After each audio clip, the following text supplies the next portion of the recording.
Plenty, and we have a very, very, very, very, oh, ready?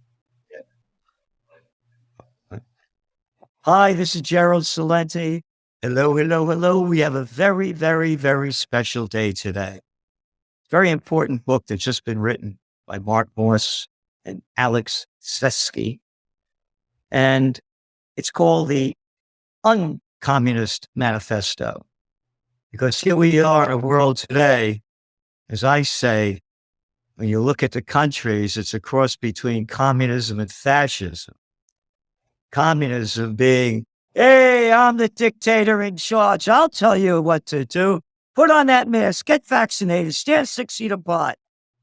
I'm going to watch everything you do. I'm in charge. That's the communist side. And the fascist side, once upon a time, there was this guy, Benito Mussolini. Yeah. Fascism, the merger of state and corporate powers. Hey, I'm too big to fail. I'm Jamie Dimon. I'm Goldman Sachs. We're banksters. Hey, we need your money. Oh, hey, we buy up your corporate bonds. Hey, you're a rich guy. I'll give you money. Go build a plant. I'll hire people. Communism, fascism, the merger of state and corporate powers, and dictators in charge, playing the role of mayor, congressmen, senators, governors, presidents. So that's where we're at. So this is a very important book that's just coming out, the UnCommunist Manifesto. It's a book of the times and of the future. And ladies and gentlemen, here they are, Mr. Mark and Mr. Alex. Hey, guys. Gerald, thank you. Yeah, Gerald, great intro. I love that last statement. It's a book for the times, which is exactly kind of what we've been saying, but it's also a book about the past and about the future. So great intro. Thank you. Well, let me just mention that. A book about the past and the future. Tracking trends is an understanding of where we are and how we got here to see where we're going. Right. So your book is on trend because here we are, and you're talking about the Communist Manifesto and owning it, and that's where we're going. So tell us more about the book. What's the foundation of it? Yeah, I would say the foundation of it is a couple of things. And so to your point, kind of what's old is new again. And so like this Marxism or this communism, fascism, whatever this ism that you want to define it as, it won't seem to go away. It was introduced a few hundred years ago. It's led to more death and destruction than any other idea that we've seen throughout history. Maybe given them a little bit of the benefit of the doubt back in the late 1800s, maybe there was some way you could see that maybe it was a good idea to try it. But with the benefit of hindsight today and seeing the death and destruction that's left in its wake, there's just no way you can make that case today, but yet the ideas still persist. So why do they persist? This is one of the most read books, the original book, the Communist Manifesto, is one of the most read books in political science and economics still today, which is crazy. And I've studied a lot of Marxism and communism, Karl Marx, but I hadn't actually read the book until a little over a year and a half ago. When I read it, I was pretty shocked. I'm like, do people even know what this book says? And so we thought, let's shine some light onto what these ideas are that people seem to be so drawn to. I just thought right off the bat, if they understand them for what they are, there's no way they can actually like them. So first, let's shine the light on them. And then let's provide a better way. And so kind of that's what the book is about, trying to kind of show the ideas that have led us to where we are today, the problems with those ideas, but really to give hope of a new way of life that could be free of these problems that the system has created, I say. Well, when I'm thinking about communism and why it came about, I mean, what was it? You had the nobility, right? And they were getting everything. And the people were just plantation workers of slave land here. So the bigs owned everything. And with the bigs owning everything and the people just paupers, I mean, was that a good foundation for the movement to happen and why they bought into it? It was okay. It was sort of. So this is probably, this historical component is a little bit where my expertise is. The early incarnation of communism actually, or where the ideas sort of sprouted from, were the French Revolution. Was the fall of feudalism and the basically the rise of the so-called egalitarian left. So the Jacobins, the radicals, and all these sort of ridiculous ideas of universal suffrage and let's tear down the patriarchy and let's tear down the structures and make everyone equal. These sort of ideas that sound nice on the surface are these vague platitudes where it's very similar to the modern we're all in this together and it's for the good of everyone and all those kind of stupid sounding things, equality for everyone.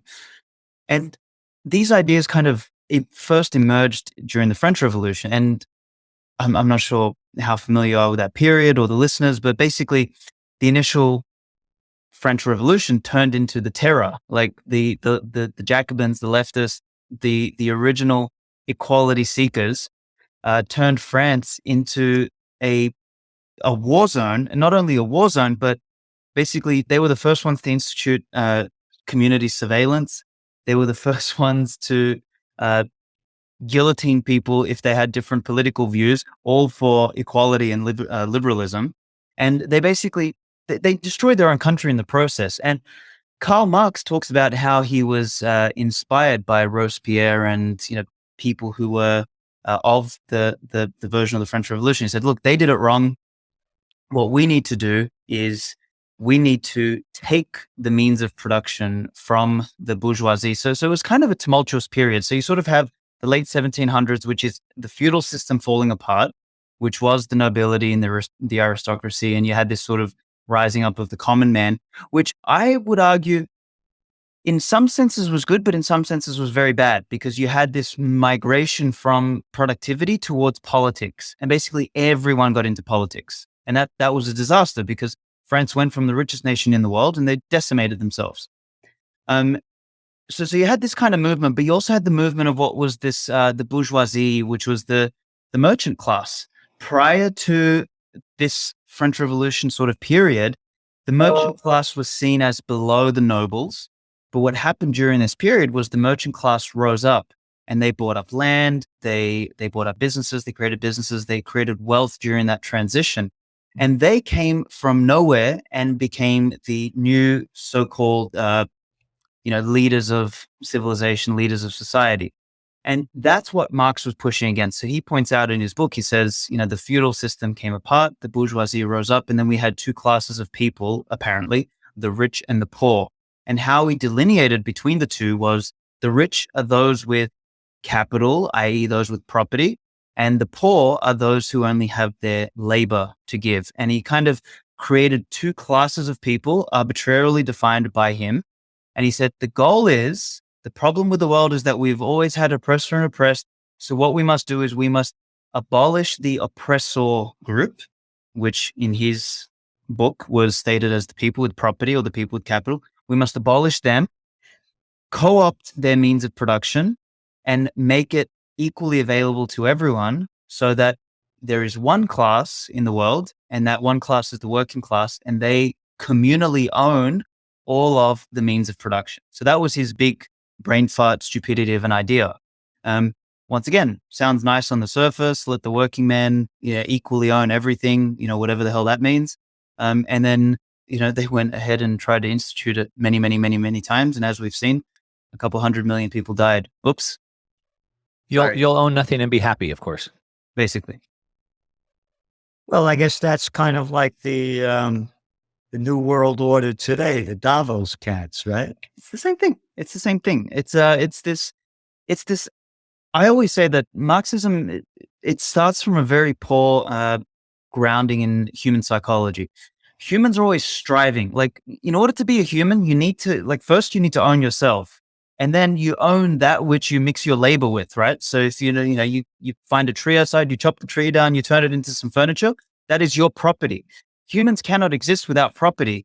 And like we sort of build on these layers. And, if you've studied any form of Austrian economics or anything, the basic foundations. Private property is sort of where it starts and it emanates out of there. These idiots live in some fantasy land where they think that some central authority can somehow decree, equality to everybody. Doesn't matter if you're lazy, smart, dumb, stupid, fit, whatever, doesn't matter. Everyone gets the same thing.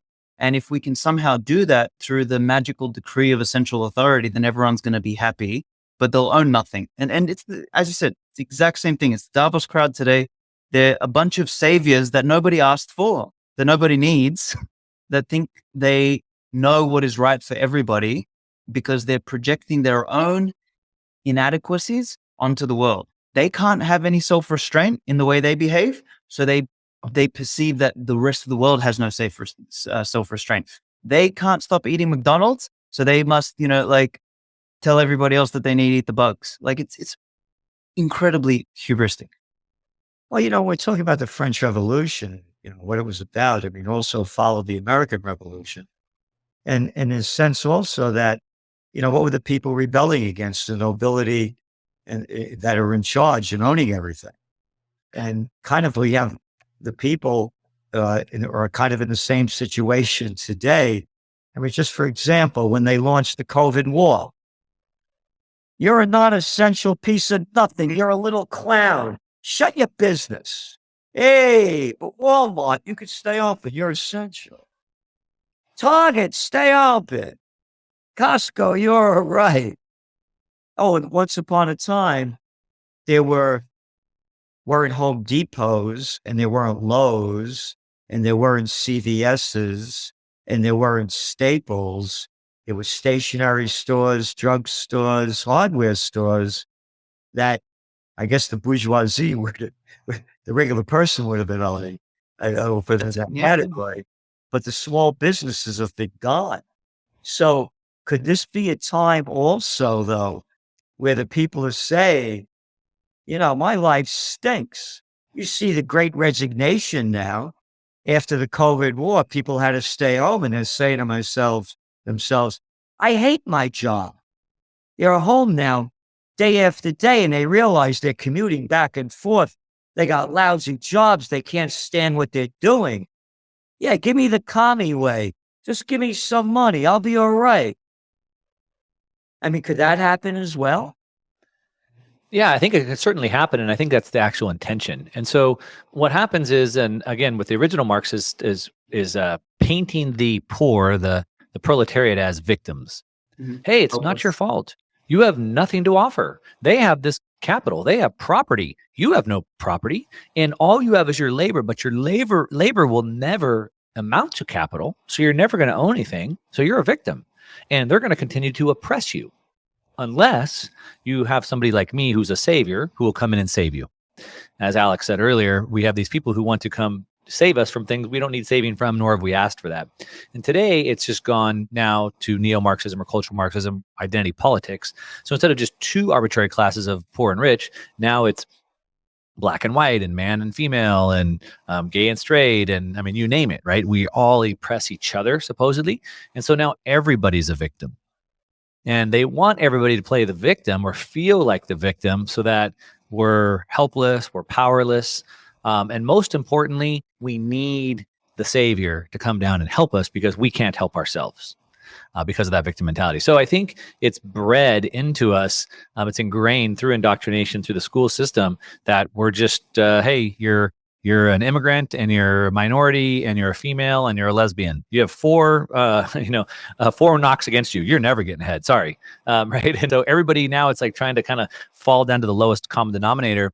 And we need a government. We need someone to come in and equalize this because we can never get ahead otherwise. So we're recycling Marxism. Is that where we're at? That's exactly right. It's just a newer version.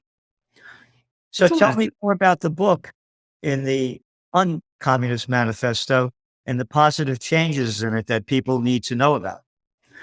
So what we tried to do with the book, and it's an interesting story, as Mark said in the beginning, he said, read a bunch of this stuff, but neither of us had actually read the original Communist Manifesto. And Mark and I were in Salvador about a year and a bit ago.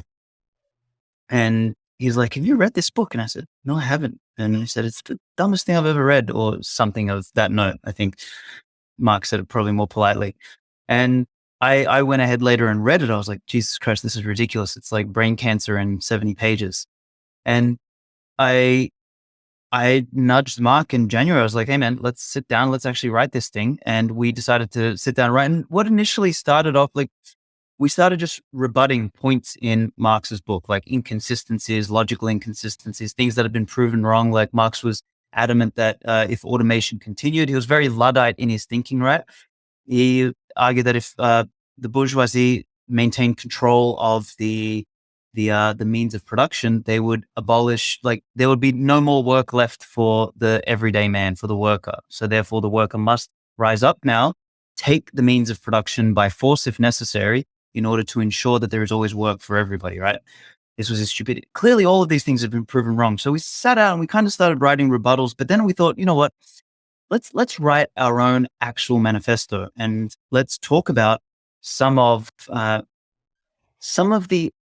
axes that he tried to represent. So he was trying to pit two groups against each other: the rich versus the poor, so the property versus the unproperty, the bourgeoisie versus the proletariat.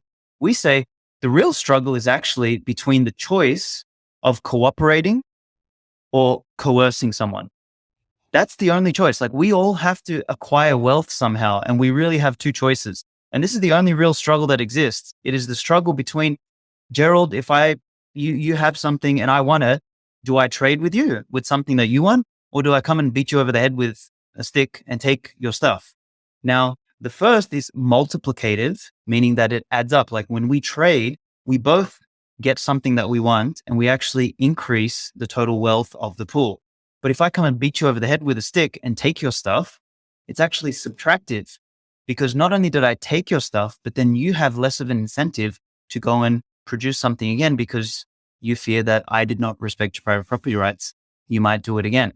So you've got this kind of axis, which we tried to position civilization on. We said, look, the only real struggle throughout human history has been coercion or cooperation. Which path do you choose, Western man? And we kind of set that out in the early stages of the book. Then I think the other part that we really dug into, and I'll let Mark elaborate on this in a moment, but we tried to reclaim the word capitalism. And I think this is one of the real powerful takeaways of the book, is that the word capitalism has been absolutely demolished in modernity. Everyone thinks it's some sort of form of evil and, the devil created it or whatever. But when you start to think for a moment what this actual word means, you think, okay, what is capital? Capital is, time, it's energy, it's resources. It's like the precious stuff that we have. And capitalism is the process of using that stuff efficiently and effectively. Like if I have trees and rocks and stones and I have my time and my energy and my labor, what do I want to do? I want to use it as efficiently as possible to build something of value. Like, what more moral pursuit exists on the planet than using precious, scarce resources more morally, more justly, more efficiently, more effectively? That is capitalism. But apparently to these, moron, sixth grade intelligent, bureaucrats, that's apparently evil. And we tried to suggest, and what we've done in the book is we define capitalism not as a political modality, but as a process. And we say capitalism is just a process of turning stuff into something of higher order value. Like, we've been doing it since the time we threw a stick at an animal to save some energy in the acquisition of food. And then when the guy next to us, the other caveman, made some fire and we brought the meat over and we shared the meat, that was division of labor. Like, capitalism has always existed. What the question is, how much do our political stupidity and machinations suffocate the process of capitalism? And that's where we are today. You've got these idiots who, instead of allowing people to freely run their businesses and walk around and, live their lives and do stuff, you got political morons coming in and suffocating that natural process until the wheels start falling off, and that they are the only ones that can provide for us. So now I've gone on a bit of a tangent there, but that's kind of like two of the crux points of the book that I think are really important as takeaways. As the people, though, are living the life that they are today, and I talked about before about the COVID war that began, and how the bigs were in charge of everything. You look at the money, and Oxfam comes out with it each year about how the billionaires made trillions and trillions more. And you're looking at the billionaires becoming billionaires, and this is kind of new in society. So are there going to be a lot of people that are for more communism in the sense that, look what's going on around me? And again, when I was a kid, there were drugstores, hardware stores, stationery stores. They weren't chains. The common person owned them. And now they're just the chains that are owned by the bigs. So do you think that there is also a movement going on to put more people under the communist way, and they'll go for it because of the way they see their lives? Mark? Yeah, I would say definitely yes to that. And so what we can see is that, again, right, so painting people as victims, making them feel powerless and helpless, they need the savior. But in addition, it's also through control in the education. And so you make a valid point. We used to have all small businesses. Today they've been swallowed up by these big businesses. And so by removing history, we can't really see the future. So back to kind of your trends journal, right? So you look at historical narratives and then you trace them through to what's happening today. And then that gives us some sort of prediction into the future. So for example, in the past, I touched a hot stove and I burned my hand. That was historical. I would know, well, shoot, if I touch the hot stove again, I'll probably burn my hand again. That's logical. But if they can remove that history, then we don't know how to move forward. And so that's part of removing the history. But if you understand, I think that education piece, so we have people who, and I'm sure you see this when you talk to people on both sides of the aisle, it seems like both people are seeing the problem pretty clearly, but they see different solutions to the problem. One side thinks that if we just got a different government, if we just tried communism a different time, if we just got a different set of rulers, if we took the money from these guys but gave it to these guys, if we just got more government, it could be better. And then some people like us are like, no, it's governments that's the problem. Now, what is the discrepancy in those two viewpoints? Well, it comes down to the education. They don't understand the problem good enough. They haven't thought through it at second, third order levels to really understand it. And so I think that's obviously part of the attack by the Marxist, and that's obviously what we're also trying to counterattack with a book like this, which is try to expand people's thinking a little bit so they can understand these things that aren't that complicated, really, if people would just take the time to think through them. But to your point and to your question, Gerald, yes, unfortunately, as times continue to get tougher, as we continue to see the rich and poor divide get bigger and bigger, they're going to continue to point to those rich people and saying they got ahead because they stole from you. All that wealth is yours because they've only got it from stealing. And as that divide gets more and more, they'll build more hatred to the rich, and more people will want for communism. They'll call for a savior to come in, which is why, of course, we see like a Hitler come in. At that point in time in history, they needed something had to change, and the people wanted someone to come in and make that change. They just weren't educated enough about the situation to make the right choice. That'd be my guess on that. So, first of all, it's not an education system. It's a government indoctrination camp. Yeah. Not an education, I mean, I always joke, like I say, World War III has begun. They're not going to make it official until like a nuclear explosion or some kind of false flag. And when they teach you in school, World War I began when they assassinated the Archduke Ferdinand in Sarajevo. Yeah. Like, what the hell's an Archduke and where's the Sarajevo? It's been leading up to that. But so again, it's a brainwashing system of the government. And what you both are saying is so important. So for the people that want to plan ahead, get ahead, and stay ahead, the UnCommunist Manifesto provides, I would suggest, guidelines and suggestions and narratives for them to consider. I think we tried to avoid narrative is probably a good one, but I think what we tried to do is avoid guidelines, because at the end Well, of the day, I don't know. I mean, we laid out 10 points. we've got 10 points, yeah, but I would call those principles. I mean, Okay. this is semantics now, right? Like guidelines, principles. But I think we tried to stick with principles, is that you want a set of principles upon which to build a foundation. You don't want continual rules and legislations and, fucking laws and government bureaucracies and all the crap that kind of piles on that you see. Like the original American Constitution, was those set of amendments. That's what matters. It's like these clear things. And that's what we tried to do, is we said, all right, if you want a functional society, you need private property first and foremost. If you want a functional society, you need to abolish the central banks. If you want a functional society, you need to have education that happens locally, not from the fucking state, who are the most incompetent. Like, these idiots can't wipe their ass properly, and they're going to teach the kids how to do something. No, they can't do anything. So, like, anything they touch, they screw up. So you want all these things, and we've got like in fact, maybe that's probably a good thing that we should do. Mark, do you want to read out some of the 10 on our side? Yeah, and I would say in the original book, Like, he's got these Karl 10 things, yeah. Karl Marx laid out 10 things. And it's important to understand this point particularly, or these 10 points, I should say, because Karl Marx said these are 10 points to establish a communist society. And the reason why it's important to understand that is because if I were to list those things, and you would go, do we have those things or not today? So, like, here we go. 10 points of Marxism. So if I list these 10 things out, like number 1, abolition of property in land.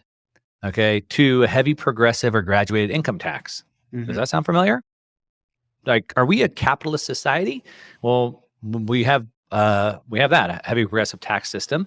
Number 3, abolition of rights of inheritance. We haven't got rid of that totally, but it's under attack and it keeps getting worse and worse and worse. We have number 5, centralization of credit in the hands of the state. So creation of a central bank. So we have that. Centralization of the means of communication and transport. So we pretty much have that. We just saw recently, directly in writing, the government told Twitter to take down Alex Berenson's account. So we kind of have control of communication and then transportation. Anyway, I can go through all these 10. Free education for all children in public schools. So it starts to sound like we sort of have that. And then we laid out our 10 as well. I'm trying to find them here.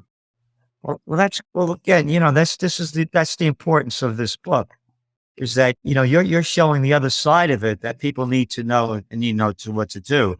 And you kept mentioning, by the way, I kept hearing about the right to own private property.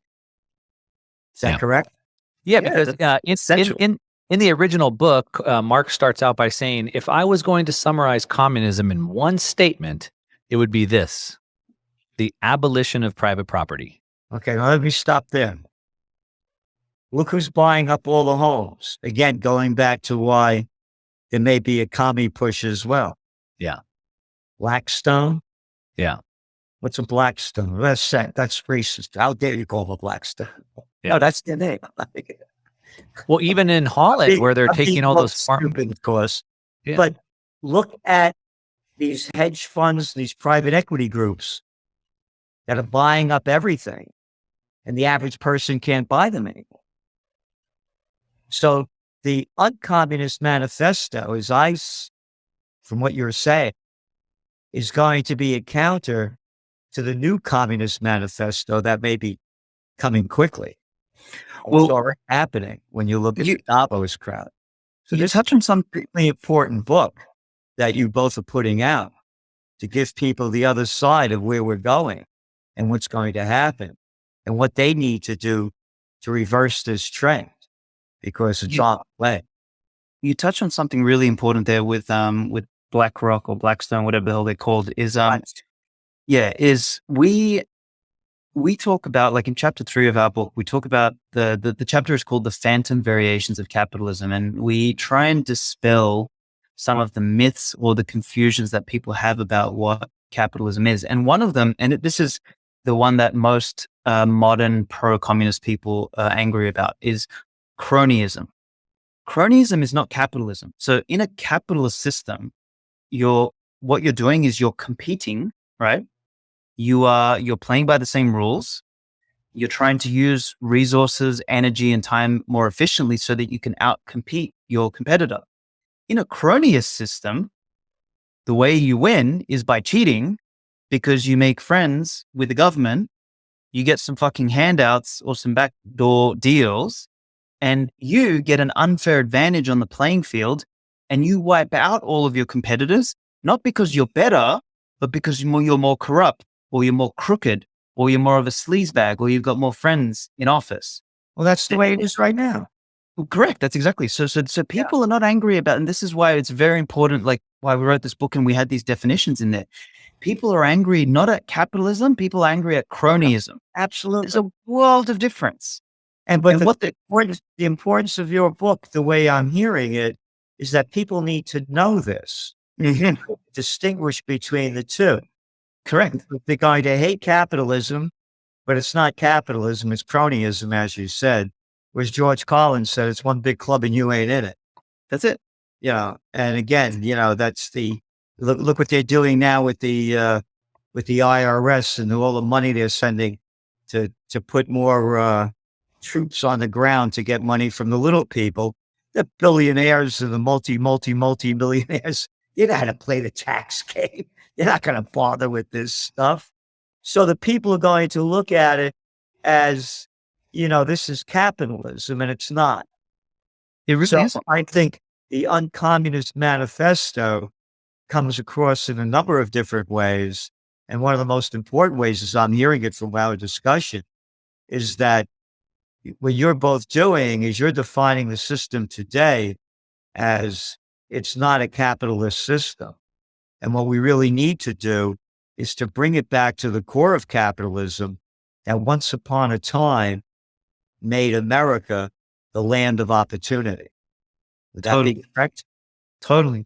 Like we haven't had capitalism in the West and in America at least for 50 years, if not longer. Like if you look at what happened in 1913, you had the income tax, you had the establishment of the Federal Reserve, then you had the stupid, New Deal with, whichever president it was, 1971 came off the gold. So each of these ratchetings up have actually brought the so-called capitalist West closer to the side of communism. So what you've got is this kind of strange blend. And as we open this podcast with, it's a blend of fascism and communism. That's what we're living in. We're living in kind of like, it's like these bureaucrats, they read 1984, they read Brave New World, and they're like, I got an idea. How about we do both?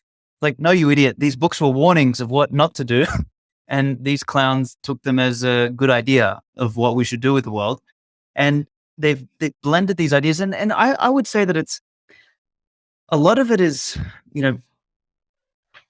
it's not surprising when you live in a civilization where the money is broken and where large-scale public institutions exist. Because what happens is all the criminals that would otherwise have had to compete against each other, like the gangsters, for example, all the criminals realize that, wait a minute, I'll just go to government and then I'll legally rob, rape, and pillage everyone, and I can do it under the banner of I got voted in. So that's it's the ultimate game. Like it was funny. I was in Vegas in March of this year, and we were driving around with a guy, and he was the Uber driver was dropping us off at this shop, and he said, make sure, he said, you don't go across the train tracks. He goes, because there was someone there and they got shot and everything. And I was like, Jesus, I didn't realize that dangerous in Vegas. He said, you know what? He said, this would not have happened while the mob ran the show. Now, he said, the retarded mob is running the show, which is the government. And I was like, you are spot on, sir. I gave him an extra tip because like, that's exactly what's happened. It's like the new mobsters have come in, but these mobsters are like fucking brain dead retards who came out of, state indoctrination camps. They didn't grow up on the street. They don't have any street smarts. They're stupid. And they think just because they got voted in, they can now rape and pillage. So it's all backwards. And this is what happens when you take the 10 commandments of communism as listed out in Marx's book, progressive tax, central banking, control of communication, control of the education system, all of those things that Marx prescribed in the utopian communist system. When you start introducing those in a country like America, this is what we have. We have complete cronyism. We have this half-baked Frankenstein of a system, which turns into cronyism. And then what happens? People say, oh, well, I don't want this. What do I want? I want communism. So they're literally going to let the wolf in the sheep's clothing, and they're going to decimate whatever's left of civilization. Well, that's why this book is so important. And we're in a very important time right now. And you really both summed it up very, very clearly. And, it said this is a book of how we got here, where we are, and where we're going, and what the people need to know about where we're going with this UnCommunist Manifesto. So thank you very much. And I wish you all the best. And this is such an important book and such an important time when we're going in a direction that needs to be changed. So thank you both and all the best. Thank you, Gerald. Check it out on Amazon. We're not trying. We're capitalists, but we're not trying to make a bunch of money. We just really want to get it out there. We think it's that important of a book to really try to swing the tide on this. And we priced it pretty low, trying to get a lot of sales. And then, of course, we're just asking if you could just share a review when you get the book to help Amazon send it out to more people.